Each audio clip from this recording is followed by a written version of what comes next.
Anda kembali di News Pagi, pemirsa. Dewan Pengawas Komisi Pemberantasan Korupsi menggelar sidang etik terhadap 93 pegawai yang terlibat pungutan liar di rumah tahanan KPK. 93 pegawai yang disidang mulai dari kepala rumah tahanan hingga komandan regu. Sidang etik digelar kemarin secara tertutup di gedung Dewan Pengawas KPK Jakarta. Ada 15 orang menjalani sidang etik atas tuduhan pungli di rutan KPK yang terbagi ke dalam 9 berkas perkara. Sebelumnya Dewas KPK mengungkapkan perkembangan estimasi nilai pungli rutan dari yang sebelumnya 4 miliar rupiah. Awal pekan ini menyampaikan nilai pungli mencapai 6,1 miliar rupiah. Saat ini KPK masih menunggu pemeriksaan terhadap pegawai yang terlibat kasus tersebut. Besok saya, Pak Harjono, sama Pak Isa. Oke ya? Pokoknya dengan melakukan pungutan kepada tahanan, maka tahanan itu mendapat layanan lebih lah. Contohnya misalnya HP untuk komunikasi. Itu contohnya. Bisa juga misalnya dalam bentuk ngecas HP dan Pemirsa, kasus dugaan TPPU senilai 349 triliun rupiah di Kementerian Keuangan memasuki babak baru. Menko Polhukam sekaligus Komite Tindak Pidana Pencucian Uang Mahfud MD telah menerima laporan akhir Satgas TPPU.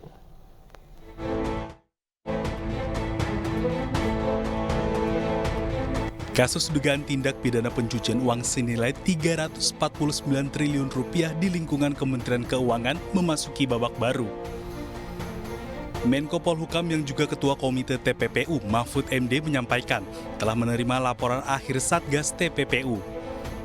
Satgas telah melakukan supervisi dan evaluasi penanganan 300 surat LHA, LHP, informasi dugaan TPPU dengan nilai agregat lebih dari 349 triliun.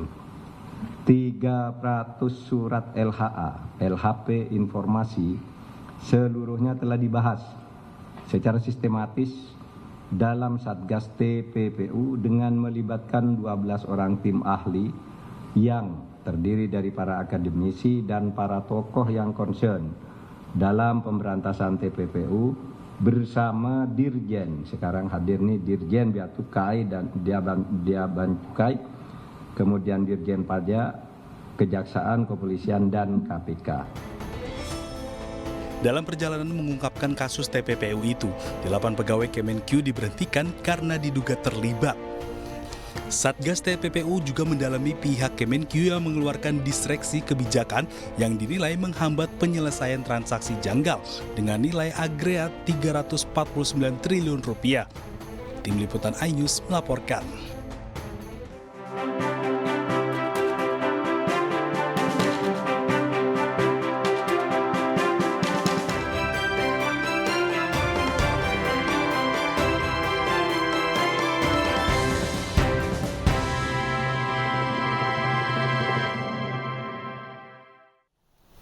Kita ke informasi pemilu, pemirsa. Skor indeks pemberantasan korupsi Indonesia anjlok dari posisi ke-34 pada tahun 2022 hingga saat ini di posisi 38. Terkait hal tersebut, ketiga pasangan capres-cawapres menempatkan permasalahan tersebut sebagai skala prioritas dalam bagian penegakan hukum yang adil.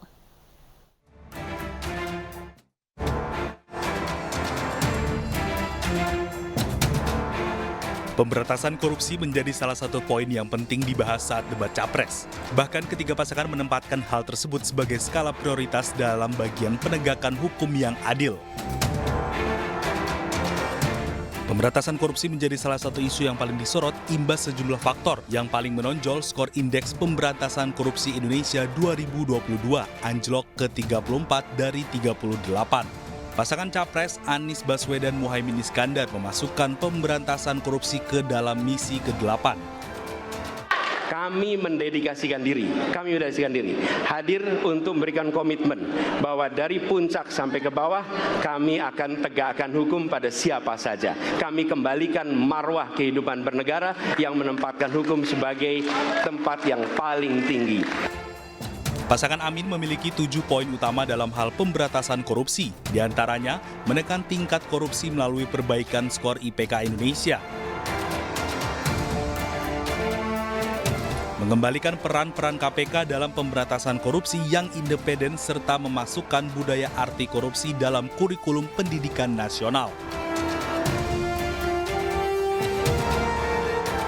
Sementara itu, pasangan Prabowo Subianto Gibran Rakabuming memasukkan misi pemberantasan korupsi pada misi ke-7. Kami menempatkan hukum, HAM, perbaikan pelayanan pemerintahan, pemberantasan korupsi, perlindungan terhadap semua kelompok di masyarakat sebagai sesuatu yang sangat penting. Pasangan Prabowo Gibran akan menjadikan KPK sebagai Center of Excellence dalam upaya pemberantasan korupsi bersifat preventif. Bahkan akan menjamin KPK, kepolisian, dan Kejaksaan Agung bebas dari intervensi.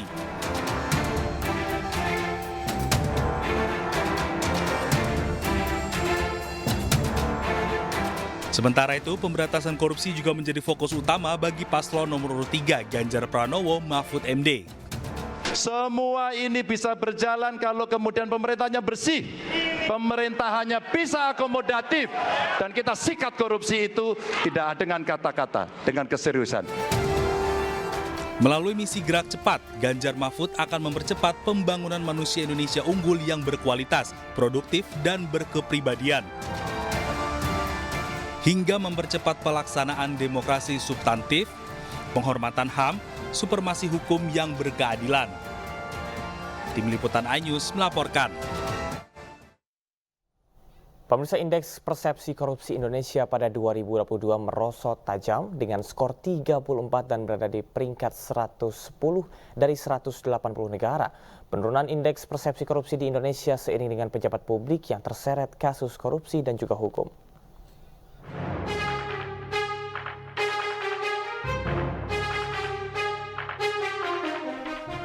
Pemberantasan kasus korupsi harus mendapatkan perhatian khusus.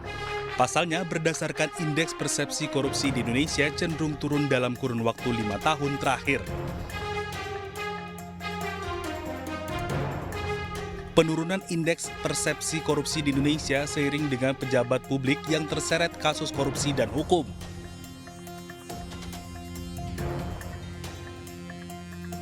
Pada tahun 2018, indeks persepsi korupsi mendapatkan skor 38 di peringkat 89. Setahun kemudian, indeks persepsi korupsi di Indonesia naik ke skor 40 dan berada di peringkat 85 dari 180 negara. Dari tahun 2019 menjadi skor indeks pencapaian persepsi korupsi yang tertinggi sepanjang 25 tahun terakhir. Sementara di tahun 2022, skor indeks korupsi di Indonesia merosot tajam, yakni dengan skor 34 dengan peringkat 110 dari 180 negara. Hal itu membuktikan penurunan skor indeks korupsi paling tajam sejak tahun 1955.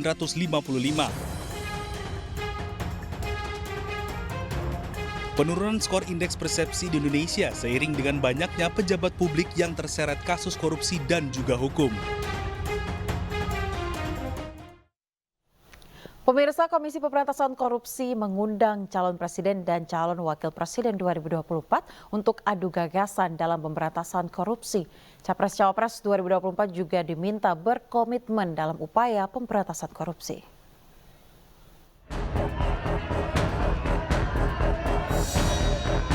Jelang pelaksanaan debat keempat yang akan diikuti calon wakil presiden 2024 minggu nanti, Komisi Pemberantasan Korupsi mengundang calon presiden dan calon wakil presiden 2024 dalam kegiatan Paku Integritas. Bertempat di Gedung KPK Republik Indonesia Rabu malam, Anies Muhaimin, Prabowo Gibran, dan Ganjar Mahfud diminta menyampaikan gagasan mereka dalam penanganan pemberantasan korupsi. Adu gagasan Capres-Cawapres itu diharapkan dapat memperkuat komitmen para calon pemimpin dalam pemberantasan korupsi. Pemirsa, dalam laporan harta kekayaan para kandidat Pilpres 2024, Prabowo Subianto tercatat sebagai capres yang paling kaya dengan total LHKPN 2,04 triliun rupiah. Sementara itu Mahfud MD tercatat sebagai cawapres dengan total kekayaan terbanyak yakni 29,5 miliar rupiah.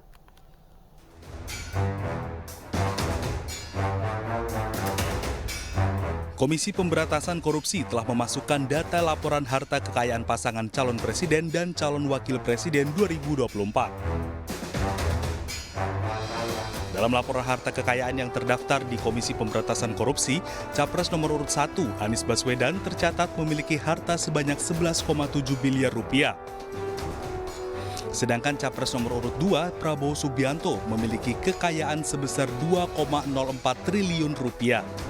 Sementara Capres nomor urut 3 Ganjar Pranowo tercatat memiliki kekayaan sebanyak 15,4 miliar rupiah.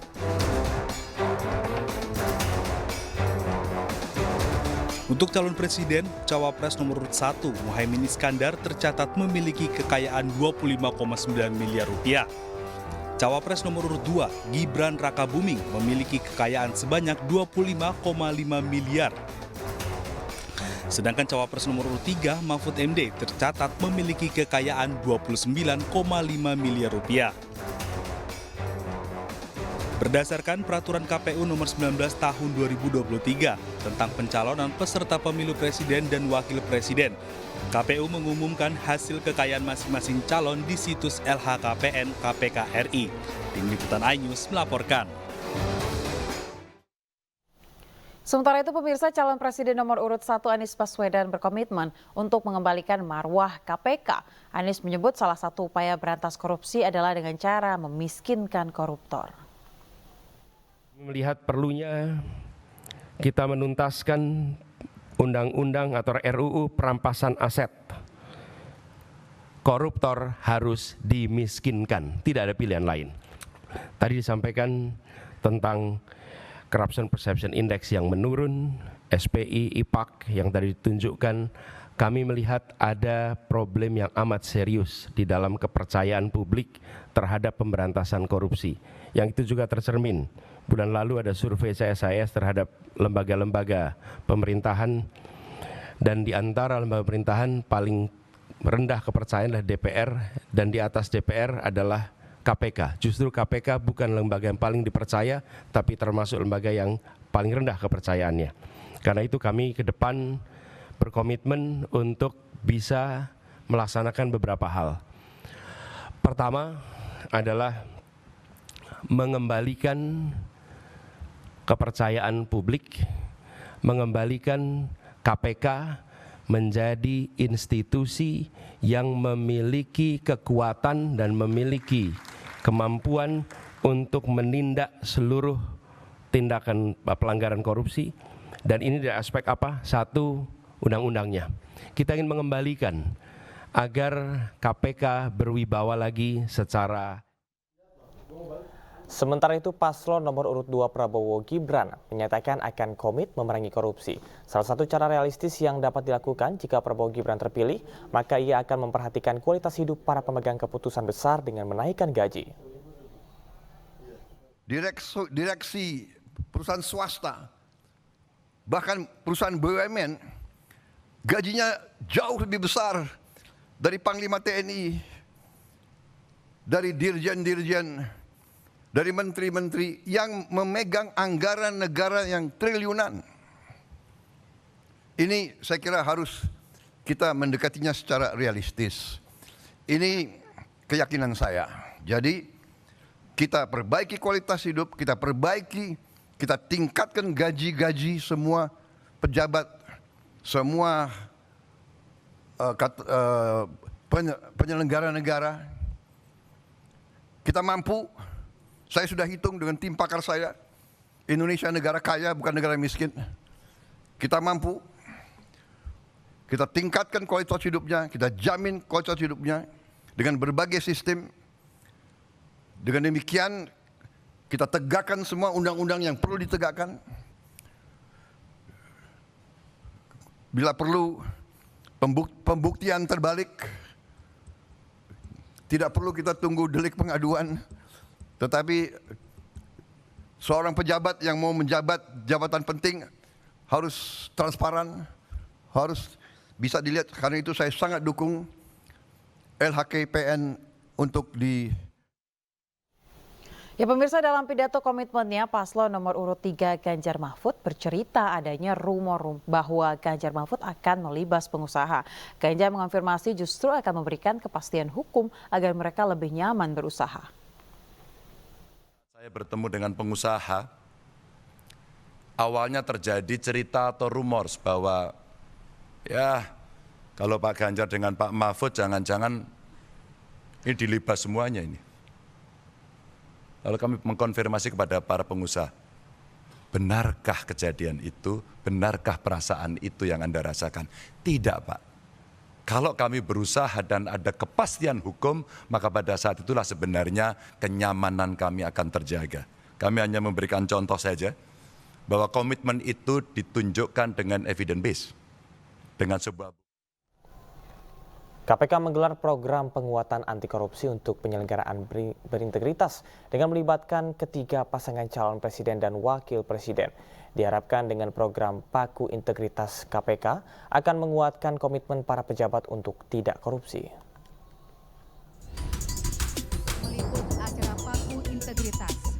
Program Paku Integritas yang telah dijalankan KPK sejak tahun 2021 ini melibatkan pasangan calon presiden dan wakil presiden serta pemilu 2024. Tiga pasangan Capres dan Cawapres mengutarakan gagasan serta menandatangani komitmennya tentang anti korupsi ke depannya. Menanggapi program Paku Integritas KPK, juru bicara Partai Perindo Tama S. Langkun mengatakan, di era kepemimpinan Jokowi, integritas KPK paling rendah dan mengkhawatirkan.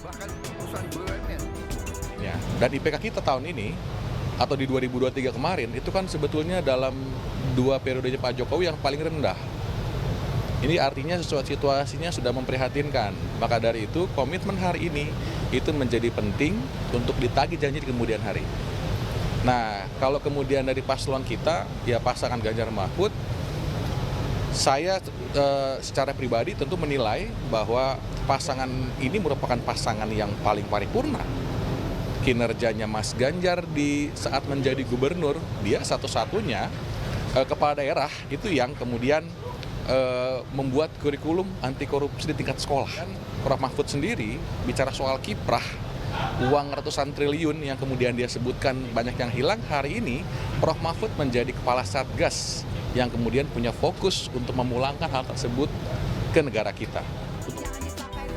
Diharapkan dengan program Paku Integritas KPK ini akan menguatkan komitmen para pejabat untuk tidak korupsi. Dari Jakarta, Widya Bayu Jati, Muhammad Firmansyah, iNews melaporkan. Pemirsa, calon presiden nomor urut 3 Ganjar Pranowo berdiskusi di warung kopi bersama komunitas pengemudi truk di Terminal Limpung, Batang, Jawa Tengah. Usai menyerap aspirasi komunitas pengemudi truk, Ganjar melanjutkan kampanyenya belusukan ke Pasar Limpung. Makanya kita jadi PR-nya itu pengen. Calon Presiden nomor 3 Ganjar Pranowo di hari ke-51 kampanye menemui komunitas pengemudi truk di Terminal Limpung, Batang, Jawa Tengah. Bersama para supir truk, Ganjar berdiskusi santai di sebuah warung kopi. Di momen inilah Ganjar tak menyangka ketika para supir truk berterima kasih kepada Ganjar karena saat ini tidak ada lagi pungli. Ganjar menyempatkan berfoto di salah satu truk bergambar dirinya. Meskipun saya ingatkan, berapa lama Anda nyopir? Masih 8-12 jam gaspol terus-terusan. Padahal mereka mesti istirahat setiap 4 jam. Istirahat setiap 4 jam itu penting untuk supir. Tidak hanya supir truk, supir bis juga penting untuk keselamatan semuanya. Ini masukan-masukan dari diskusi kecil dari di warung kopi.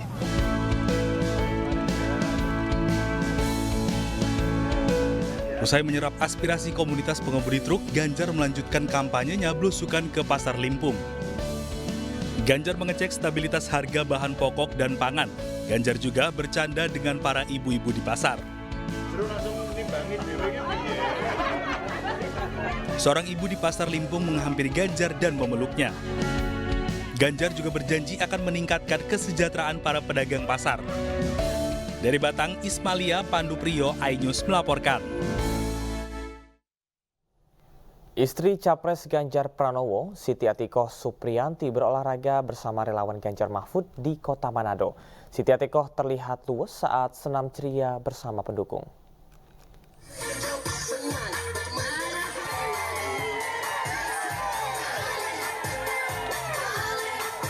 Siti Atikoh Supriyanti, istri Capres Ganjar Pranowo, mengikuti acara senam ceria bersama warga di lokasi Pohon Kasih Megamas Manado, Sulawesi Utara.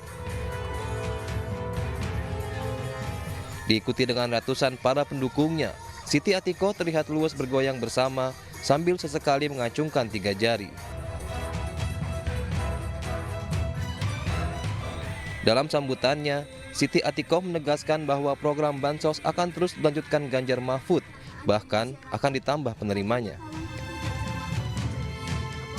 Katanya kalau nanti Ganjar Mahfud menjadi pemenang, nanti Bansos, PKH, KIP, KIS itu akan dihilangkan. Itu hoax, ya Ibu Bapak, itu hoax, informasi yang digunakan untuk menyesatkan kita semua.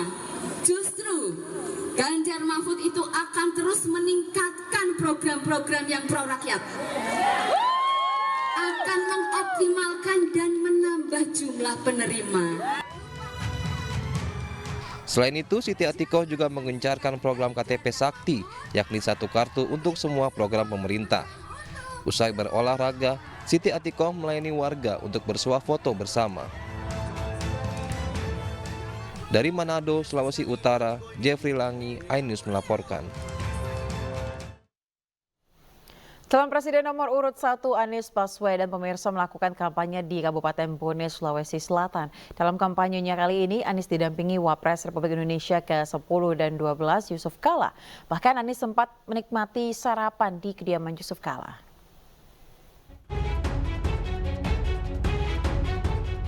Calon Presiden nomor 1 Anies Baswedan bermalam di rumah pribadi Wapres RI ke-10 dan 12 Yusuf Kala di Jalan Haji Bau, Kota Makassar, Sulawesi Selatan.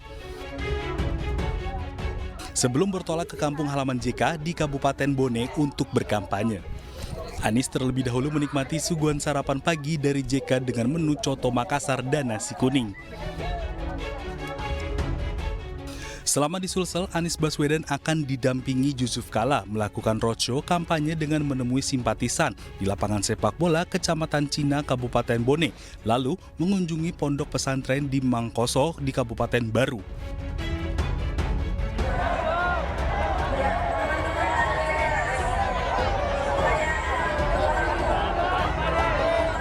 Kedatangan Anies di Bone disambut ribuan simpatisan, bahkan antusiasme masyarakat untuk dapat melihat Anies dari dekat tak terhindarkan. Dalam kampanyenya, Anies mengajak masyarakat untuk menyambut momen perubahan pada hari pemilihan 14 Februari mendatang. Dari Makassar, Leo Muhammad Nur, iNews melaporkan. Caleg DPR RI Dapil Jawa Timur 1 dari Partai Perindo, Angela Tanusudibyo, memberikan materi tentang public speaking di Surabaya. Para peserta yang hadir dari berbagai kalangan ditingkatkan rasa percaya dirinya dalam pekerjaan atau usaha yang sedang dijalani.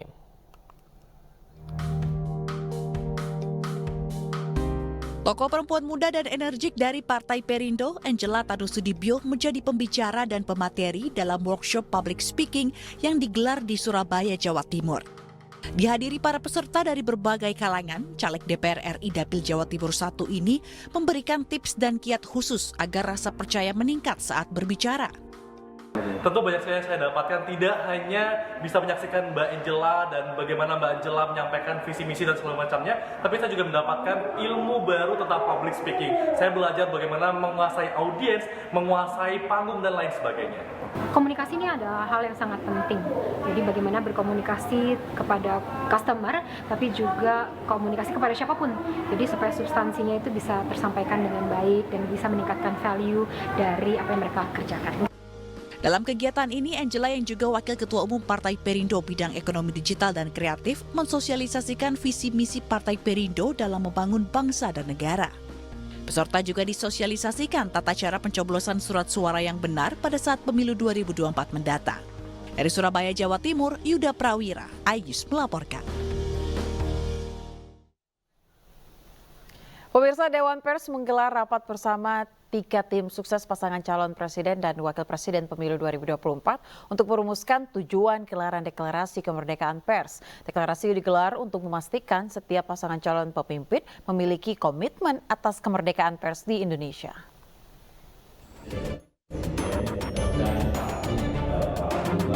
Dewan Pers bersama ketiga tim sukses pasangan calon presiden wakil presiden Rabu 17 Januari 2024 menggelar rapat untuk merumuskan deklarasi kemerdekaan pers oleh seluruh calon presiden dan wakil presiden pemilu 2024. Hasil rapat tersebut, baik Dewan Pers maupun tim sukses merencanakan akan menggelar deklarasi kemerdekaan pers pada Februari 2024. Ketua Dewan Pers, Nini Rahayu berharap komitmen atas kemerdekaan pers dikukuhkan secara langsung oleh para calon presiden. Tentu begini, pers itu kan demokrasi keempat. Ya, pilar keempat demokrasi itu pers. Kami ingin bahwa para calon pemimpin negeri ini betul-betul punya komitmen terhadap kemerdekaan pers. Kami ingin memastikan komitmen itu dikukuhkan secara langsung oleh para capres. Dan kami nanti bersama-sama konstituen dan publik akan kembali memantau sejauh mana pada saat beban tugas sebagai kepala pemerintahan, sebagai kepala negara betul-betul ikut mewujudkan kemerdekaan pers. Meski pasangan Capres-Cawapres telah melaksanakan debat yang diselenggarakan KPU dan dialog dengan sejumlah organisasi wartawan, deklarasi ini dinilai perlu mengingat Dewan Pers sebagai lembaga negara menjadi simbol atas kebebasan pers. Dari Jakarta, Nisa Zahib, Ilham Zarkasi, iNews melaporkan. Pemirsa Badan Perlindungan Pekerja Migran Indonesia BP2MI menegaskan komitmennya untuk menjaga netralitas di pemilu 2024.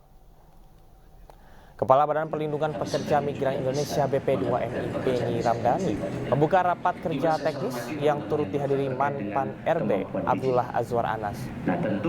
Dalam kesempatan ini Beni menekankan kepada seluruh pegawai BP2MI baik berstatus sebagai ASN ataupun honorer untuk menjaga netralitas di pemilu 2024. Beni menegaskan meski ia berlatar belakang politisi, namun dirinya enggan memanfaatkan kekuasaannya sebagai kepala BP2MI untuk kepentingan politik. BP2MI memiliki komitmen yang sangat kuat. Sekalipun saya secara pribadi misalnya insan politik ya dari partai politik backgroundnya berada di tim kampanye salah satu partai politik, menjadi tim kampanye dari satu pasangan calon presiden, tapi secara ke dalam kerja-kerja kenegaraan saya tidak boleh mengarahkan seluruh jajaran ya birokrasi di BP2MI untuk memberikan dukungan kepada siapapun. Saya ingin menjaga netralitas agar ASN adalah ASN, PNS adalah PNS, ya, birokrat adalah birokrat yang tegak lurus ya pada tugas-tugas kenegaraan.